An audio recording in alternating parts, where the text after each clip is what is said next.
জাকির খান আজ গোটা ভারতবাসীর গর্ব। বিদেশের মাটিতে ভারতের আওয়াজ স্পষ্ট করলেন কৌতুক শিল্পী জাকির খান। हम भूख के पले बच्चे हैं, एक दिन आएगा हम सब कुछ खाएंगे। अब जब घर से निकले हैं तो इतिहास लिख कर ही जाएंगे। নিউ ইয়র্কের ম্যাডিসন স্কয়ার গার্ডেনের কানায় কানায় লোক ভর্তি। শুনছেন জাকিরের হিন্দি ভাষার কমেডি। হিন্দি কমেডিকে বিশ্বমঞ্চের নতুন উচ্চতায় নিয়ে গেলেন জাকির খান। अपने अपने फोन्स की लाइट ऑन कर लीजिए, एक आखिरी तस्वीर करेंगे प्लीज।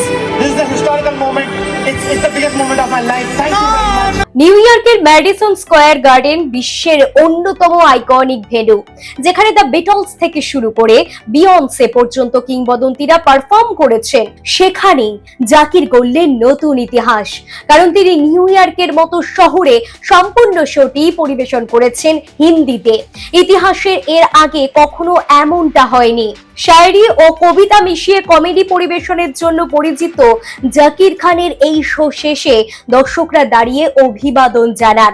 সে দৃশ্য প্রত্যেক ভারতবাসীর কাছে যে কতটা গর্বের তার বলার অপেক্ষা রাখে না। মধ্যপ্রদেশের ইন্দোরে জন্ম নেওয়া ছেলেটা প্রথম আলোচনায় আসে 2012 সালে, যখন তিনি কমেডি সেন্ট্রাল ইন্ডিয়ার জন্য বেস্ট স্ট্যান্ড আপ প্রতিযোগিতায় জেতেন। এবার ভারতের প্রথম কমেডিয়ান হিসেবে বিদেশের মাটিতে পারফর্ম করলেন তিনি। না, ইংরেজি ভাষায় নয়, হিন্দিতেই তার পারফর্ম শুনলেন হাজার হাজার দর্শক। হাসিতে ফেটে পড়লেন তারা। জাকিরের মুখেও তখন চওড়া একটা হাসি, আর পারফর্ম দেখে গর্বিত গোটা ভারতবাসী। জাকির খান আমাদের গর্ব, ভারতবাসীর গর্ব।